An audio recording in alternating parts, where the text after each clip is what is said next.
Assalamualaikum warahmatullahi wabarakatuh. Halo semuanya, saya Hana Aprilia Kurniawan dari perwakilan kelompok 1. Pada video kali ini, kami akan membedah buku saku kami yang berjudul Pengalaman Peserta Didik dalam Menggunakan Media Sosial dan Dampaknya Terhadap Perkembangan Sosial Emosional. Buku saku ini disusun guna untuk memenuhi penilaian akhir semester mata kuliah perkembangan peserta didik yang diampu oleh Ibu Evita Soraya. Penyusunan buku ini dilakukan oleh kelompok 1 yang beranggotakan mahasiswa semester 2 angkatan 2025. Izinkan saya untuk memperkenalkan teman-teman kelompok 1. Yang pertama ada Fani Suraya, Yusril Fauzia, saya sendiri Hana Aprilia Kurniawan, dan Larasati. Setelah cover ada kata pengantar, daftar isi, cover bab 1 pendahuluan, kemudian pendahuluan. Pada bagian pendahuluan ini dijelaskan bahwa media sosial saat ini sudah menjadi bagian dari kehidupan sehari-hari masyarakat, termasuk peserta didik.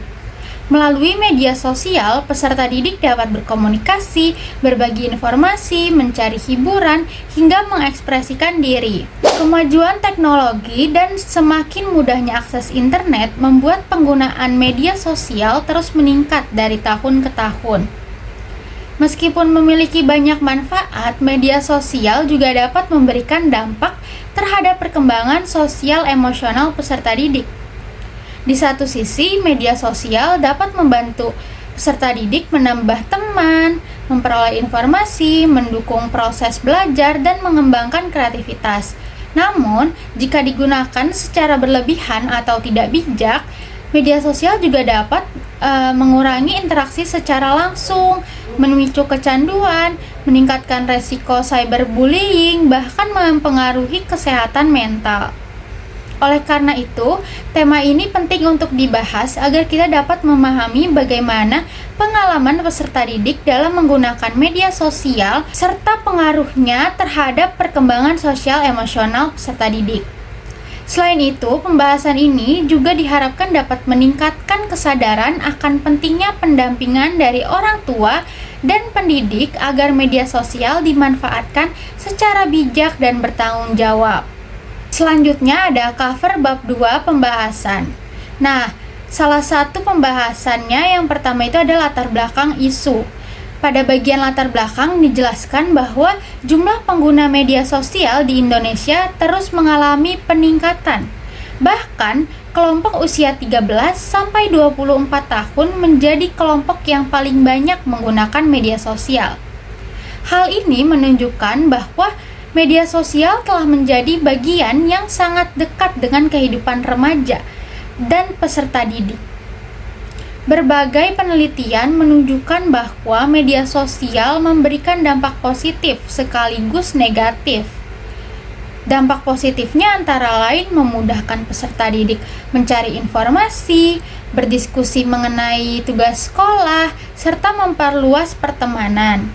Namun, jika penggunaannya tidak terkontrol, media sosial juga dapat menyebabkan berkurangnya interaksi secara langsung, membuat peserta didik lebih banyak menghabiskan waktu di dunia maya, dan mengurangi keterlibatan dalam lingkungan sosial. Selain itu, beberapa penelitian juga menemukan bahwa penggunaan media sosial dapat mempengaruhi kesehatan mental remaja. Penggunaan media sosial tertentu seperti Twitter, Facebook, dan Instagram diketahui memiliki hubungan dengan meningkatnya resiko stres, kecemasan, hingga depresi apabila digunakan secara berlebihan atau tanpa pengawasan. Oleh karena itu, penggunaan media sosial perlu dilakukan secara bijak agar manfaat yang diperoleh lebih besar daripada dampak negatif yang diterima. Berdasarkan kondisi tersebut, penting untuk memahami pengalaman peserta didik dalam menggunakan media sosial serta dampaknya terhadap perkembangan sosial emosional. Dengan memahami hal tersebut, diharapkan peserta didik, orang tua, ataupun pendidik dapat bekerja sama menciptakan penggunaan media sosial yang lebih sehat dan mampu mendukung perkembangan sosial emosional secara optimal. Baik, selanjutnya di sini saya Larasati akan menjelaskan tentang keterkaitan dengan teori perkembangan peserta didik.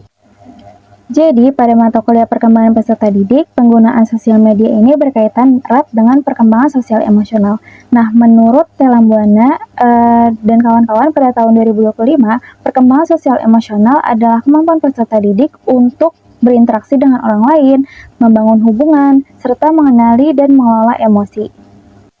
Nah, di sini kami juga menjelaskan berbagai macam teori yang relevan dengan topik yang kami angkat yang sudah kami pelajari juga dari mata kuliah perkembangan peserta didik. Jadi di sini ada teori pertama yaitu dari teori Erik Erikson. Jadi remaja ini berada pada tahap identity versus role confusion, yaitu masa mencari jati diri. Nah, media sosial ini membantu peserta didik untuk mengekspresikan diri dan membantu membangun rasa percaya dirinya melalui dukungan-dukungan yang positif. Namun, menurut Widyatama 2025, komentar negatif, cyberbullying, dan social comparison atau perbandingan sosial dapat menurunkan kepercayaan diri serta menghambat pembentukan karakter ataupun identitas dari peserta didik. Selanjutnya, pada teori kedua, di sini kami membahas Selanjutnya, pada teori kedua, di sini kami mengambil dari teori belajar sosial Albert Bandura yang menjelaskan bahwa peserta didik ini belajar dengan mengamati dan meniru perilaku orang lain. Jadi, konten yang positif itu akan mempengaruhi peserta didik berperilaku baik, sedangkan konten yang negatif ini dapat berisiko membuat peserta didik menjadi berperilaku yang kurang baik. Selanjutnya di sini di teori terakhir kami mengambil teori ekologi dari Bronfenbrenner yang menjelaskan bahwa perkembangan peserta didik ini dipengaruhi dari lingkungan seperti lingkungan keluarga, sekolah, teman sebaya, dan media sosial. Oleh karena itu, pendampingan dari orang tua dan guru sangat penting agar peserta didik ini menggunakan media sosial dengan bijak. Selanjutnya kami juga mengambil dari dua sumber ilmiah yaitu buku dan jurnal. Nah, yang pertama buku. Nah, dari buku Warwu dan kawan-kawan pada tahun 2026 dijelaskan bahwa media sosial ini dapat memperluas jaringan sosial, meningkatkan kemampuan komunikasi, dan mempermudah akses informasi. Namun, penggunaan yang berlebihan juga dapat mengurangi interaksi secara langsung, memicu social comparison, cyberbullying, kecanduan media sosial, serta mengganggu kesehatan mental. Nah, temuan ini juga diperkuat oleh hasil penelitian dari Ramadhani dan kawan-kawan pada tahun 2026 yang menyatakan bahwa media sosial ini tidak hanya meningkatkan komunikasi, kreativitas, dan akses informasi, tetapi juga menimbulkan kecemasan, stres, cyberbullying, dan kecanduan digital. Jadi, media sosial ini memiliki dampak positif, namun juga memiliki dampak negatif terhadap perkembangan sosial emosional peserta didik. Karena itu, penggunaan media sosial ini perlu didampingi oleh keluarga dan sekolah agar manfaatnya ini lebih besar daripada risikonya. Nah, karena tadi saya sudah menjelaskan tentang keterkaitan isu dengan teori perkembangan peserta didik beserta analisisnya, di sini saya akan menjelaskan tentang analisis berdasarkan kebijakan dan data terkini. Jadi, pemerintah melalui Peraturan Pemerintah Nomor 17 Tahun 2025 tentang tata kelola penyelenggaraan sistem elektronik dalam perlindungan anak atau bisa kita sebut PP-TUNAS, yaitu menetapkan kebijakan penundaan akses media sosial bagi anak di bawah usia 16 tahun. Nah, kebijakan ini itu bertujuan untuk melindungi anak dari risiko kecanduan media sosial, paparan konten negatif, cyberbullying, penipuan dari media online, serta dampak negatif dari perkembangan teknologi. Nah, urgensi kebijakan ini itu tercermin dari data penggunaan internet di kalangan peserta didik berdasarkan statistik pendidikan 2024 yang dirilis oleh BPS dan dipublikasikan oleh GoStats pada tahun 2025, yaitu sebanyak 67,55% anak ini menggunakan internet untuk mengakses media sosial. Nah, data tersebut ini menunjukkan bahwa media sosial ini telah menjadi bagian dari kehidupan sehari-hari peserta didik dan lebih banyak dimanfaatkan untuk hiburan dibandingkan untuk tujuan pembelajaran. Nah, temuan tersebut juga diperkuat oleh survei Jackpot yang dipublikasikan juga oleh GoodStats pada tahun 2025 terhadap 1.155 responden yang berusia 15 sampai 27 tahun, yaitu di sini diungkapkan bahwa sebanyak 63% Gen Z menghabiskan waktu luangnya itu untuk scrolling media sosial. Selain itu, platform yang paling sering atau media sosial yang paling sering digunakan itu ada Instagram sebanyak 81%, TikTok 70%, dan YouTube sebanyak 69%. Nah, data ini menunjukkan bahwa media sosial ini telah menjadi bagian yang sangat dekat dengan aktivitas sehari-hari generasi muda. Nah, dapat kita simpulkan bahwa secara keseluruhan tingginya penggunaan media sosial pada peserta didik dan generasi muda ini menunjukkan bahwa ruang digital memiliki pengaruh yang besar terhadap kehidupan sosial mereka. Kondisi tersebut sejalan dengan lahirnya PP Tunas. Kondisi tersebut sejalan dengan lahirnya kebijakan dari PP Tunas yang berfokus pada perlindungan anak di ruang digital di tengah meningkatnya penggunaan media sosial pada anak usia sekolah.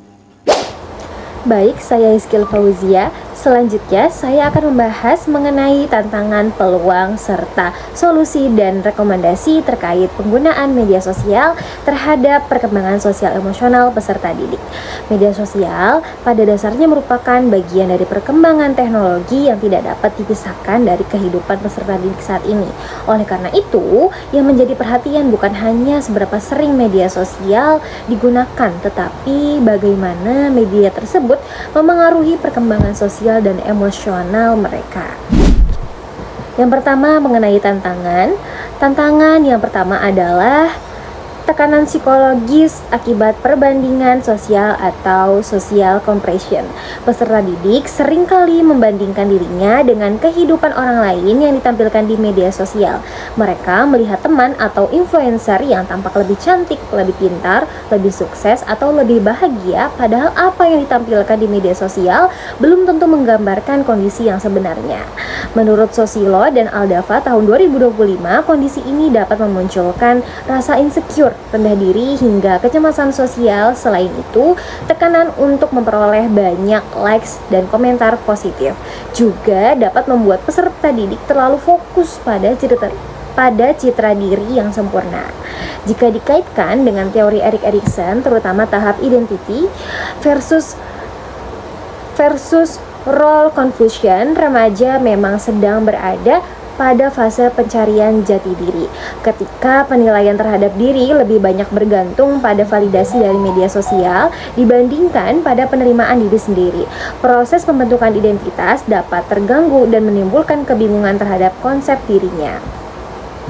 Lalu tantangan yang kedua ada cyberbullying. Cyberbullying tidak hanya berupa komentar kasar, tetapi juga dapat berupa penghinaan, penyebaran foto tanpa izin, pemalsuan akun, hingga pengucilan di media sosial. Penelitian Fadli dan Islawati tahun 2024 menunjukkan bahwa angka cyberbullying masih cukup tinggi di berbagai negara. Dampaknya bukan hanya membuat korban merasa sedih, tetapi juga dapat menyebabkan rasa minder, menarik diri dari lingkungan sosial, bahkan pada kondisi yang sangat berat dapat memunculkan keinginan untuk menyakiti diri sendiri. Apabila dikaitkan dengan teori Bandura tentang social learning theory, perilaku bullying dapat dipelajari melalui proses observasi dan peniruan.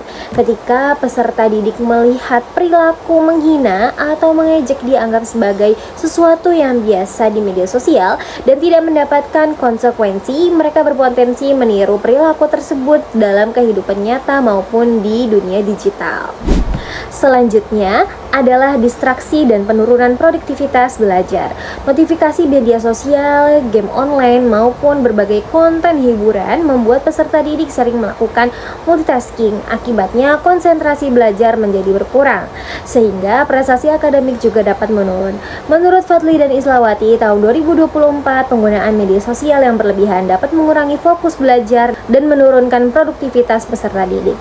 Dari sudut pandang perkembangan kognitif, menurut Zen Piaget, Peserta didik membutuhkan perhatian dan proses berpikir yang terarah agar mampu mengembangkan kemampuan berpikir logis dan memecahkan masalah. Apabila perhatian terus-menerus terpecah oleh distraksi digital, proses belajar menjadi kurang optimal. Lalu pada tantangan yang keempat, berkurangnya interaksi tatap muka dan keterampilan sosial secara langsung. Anak atau remaja yang lebih sering berkomunikasi melalui layar dibandingkan bertemu langsung dapat mengalami kesulitan dalam membangun hubungan sosial di dunia nyata. Mereka bisa merasa canggung saat berinteraksi, kurang percaya diri, bahkan lebih memilih menyendiri. Padahal, menurut Vygotsky, perkembangan sosial dan kognitif terjadi melalui interaksi dengan orang lain. Komunikasi langsung, kerjasama, diskusi, dan bermain merupakan pengalaman penting yang membantu peserta didik mengembangkan kemampuan sosial maupun berpikir. Lalu, tantangan yang kelima, paparan konten negatif, hoax, dan minimnya kontrol. Kurangnya pengawasan dari orang tua menyebabkan peserta didik lebih mudah menerima informasi yang belum tentu benar. Bahkan penelitian menunjukkan bahwa sebagian responden pernah menyebarkan hoax tanpa terlebih dahulu melakukan verifikasi. Hal ini menunjukkan bahwa kemampuan berpikir kritis peserta didik masih perlu dikembangkan agar mereka mampu membedakan informasi yang valid dan informasi yang menyesatkan. Pada tantangan yang terakhir adalah kecanduan gadget dan gangguan regulasi emosi. Penggunaan gadget secara berlebihan dapat membuat peserta didik menjadi mudah marah, sulit mengendalikan emosi, cemas ketika jatuh dari ponsel, hingga mengalami gangguan perilaku. Menurut Luciana Rahmawati dan Handayani, tahun 2024 mayoritas responden yang menggunakan gadget secara berlebihan mengalami gangguan emosional. Jika dikaitkan dengan perkembangan sosial emosional, kondisi ini menunjukkan bahwa kemampuan regulasi emosi belum berkembang secara optimal, sehingga peserta didik lebih sulit mengendalikan perasaan maupun perilakunya. Selanjutnya, saya akan membahas peluang penggunaan media sosial. Walaupun memiliki banyak tantangan, media sosial juga memberikan berbagai peluang apabila digunakan secara bijak. Peluang yang pertama adalah sebagai sarana belajar interaktif dan penguatan literasi digital. Media sosial dapat dimanfaatkan untuk mencari video pembelajaran, tutorial, materi pelajaran, hingga berbagai keterampilan baru. Dengan demikian, media sosial bukan hanya menjadi hiburan, tetapi juga menjadi sumber belajar tambahan setiap peserta didik. Lalu peluang yang kedua, membangun dukungan sosial. Media sosial ini membangun peserta didik tetap terhubung dengan teman, keluarga, maupun komunitas positif. Dukungan dari lingkungan sosial ini dapat membantu mereka mengurangi stres dan meningkatkan rasa memiliki. Selanjutnya, peluang yang ketiga, mengembangkan kreativitas ekspresi diri dan kewirausahaan. Media sosial memberikan ruang bagi peserta didik untuk menunjukkan karya, membuat konten edukatif, belajar desain, fotografi, hingga memasarkan produk usaha kecil yang mereka miliki. Selain meningkatkan kreativitas, hal ini juga melatih rasa percaya diri dan kemampuan berkomunikasi. Selanjutnya, pada peluang yang keempat, melatih regulasi emosi dan kemampuan berpikir kritis. Peserta didik dapat belajar bahwa tidak semua yang ada di media sosial itu merupakan kenyataan. Kesadaran ini membantu mereka melakukan reframing, yaitu mengubah cara berpikir sehingga tidak mudah merasa iri atau rendah diri terhadap kehidupan orang lain.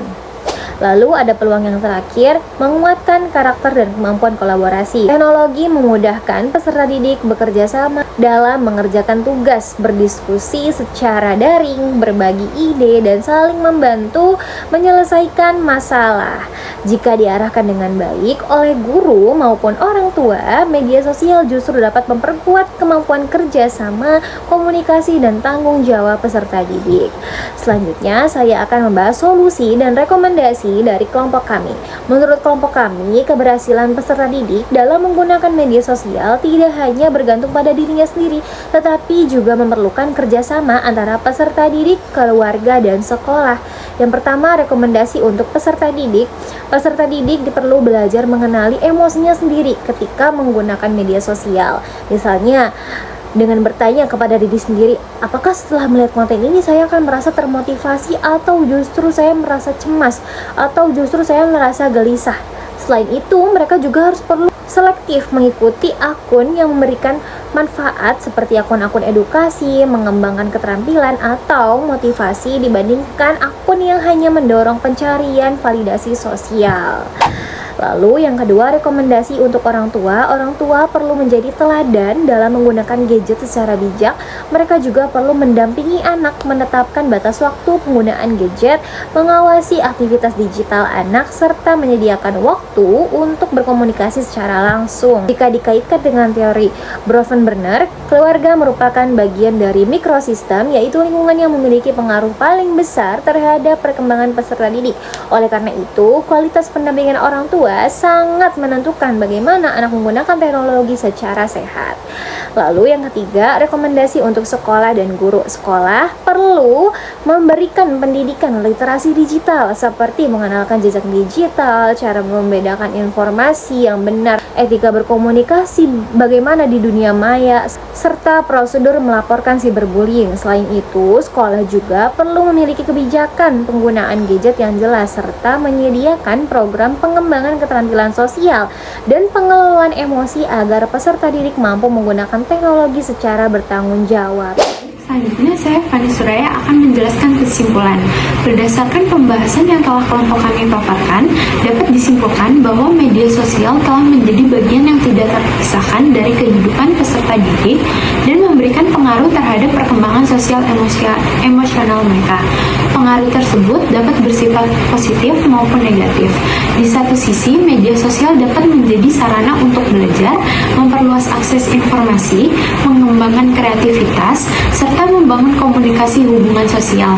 Namun di sisi lain, penggunaan yang tidak terkendali juga dapat menimbulkan berbagai risiko seperti cyberbullying, kecanduan digital, social comparison, berkurangnya interaksi secara langsung, hingga terganggunya kesehatan mental dan kemampuan mengelola emosi.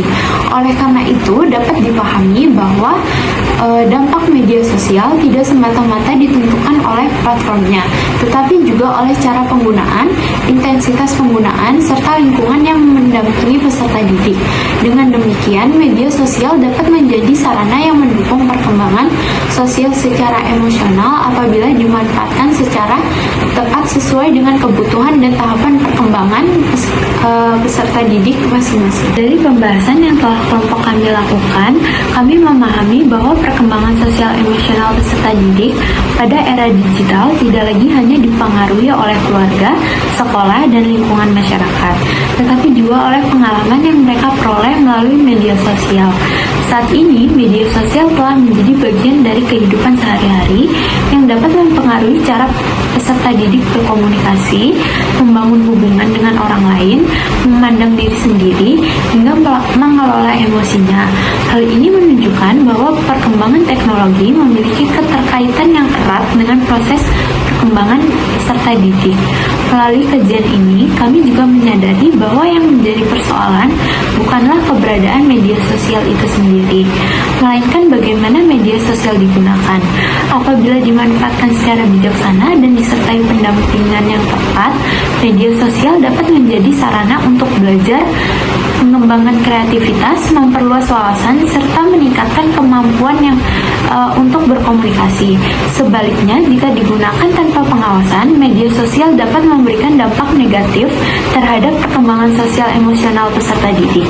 Sebagai calon pendidik, pembahasan ini memberikan pemahaman bahwa peran guru pada era digital tidak hanya sebatas menyampaikan materi. Guru juga memiliki tanggung jawab dalam membimbing peserta didik agar mampu membangun karakter, mengembangkan kecerdasan sosial emosional, serta menggunakan teknologi secara bijaksana tanpa meninggalkan nilai-nilai kemanusiaan.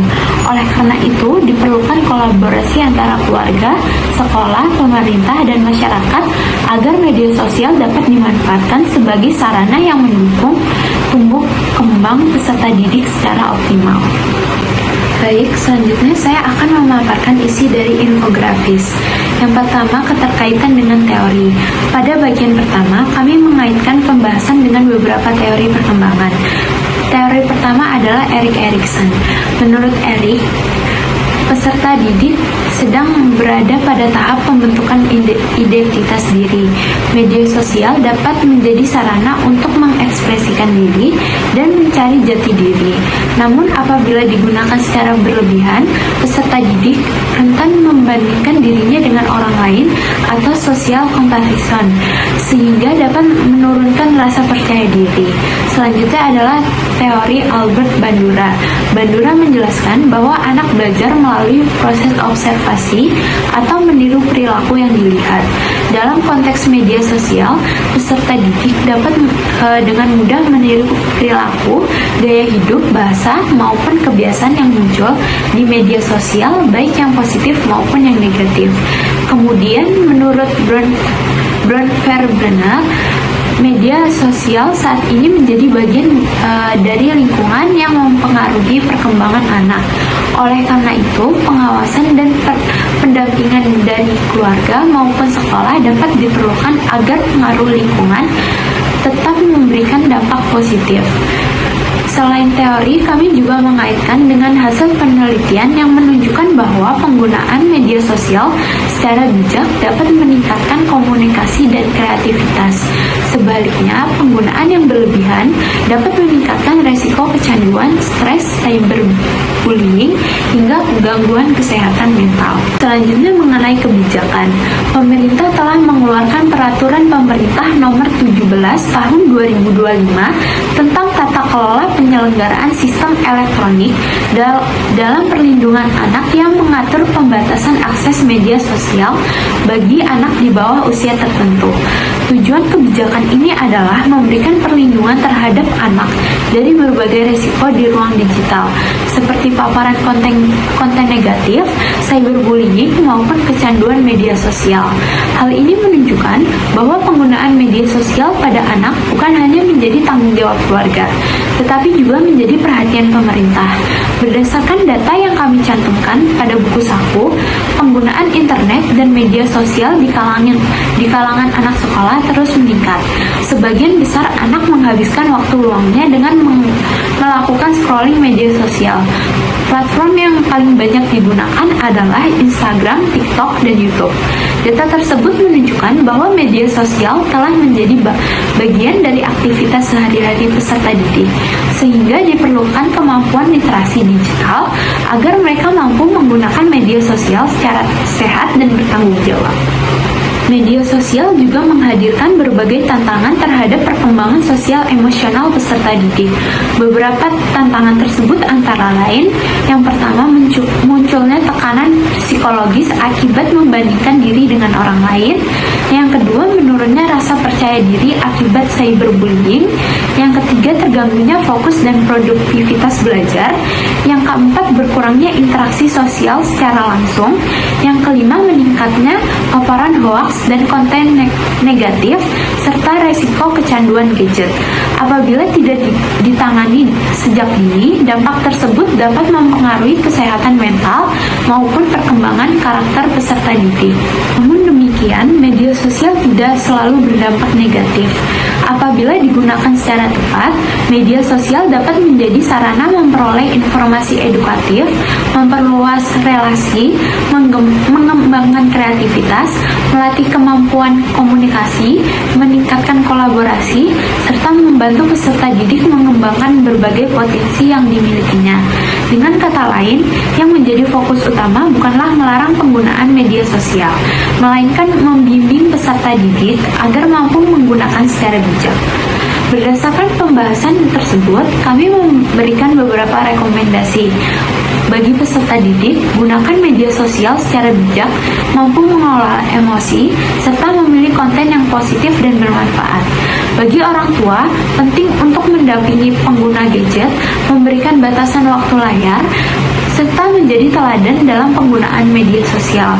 Sedangkan bagi sekolah, perlu memperkuat literasi digital, memberikan edukasi mengenai bahaya hoaks dan cyberbullying, serta mendukung program yang membantu perkembangan sosial emosional peserta didik.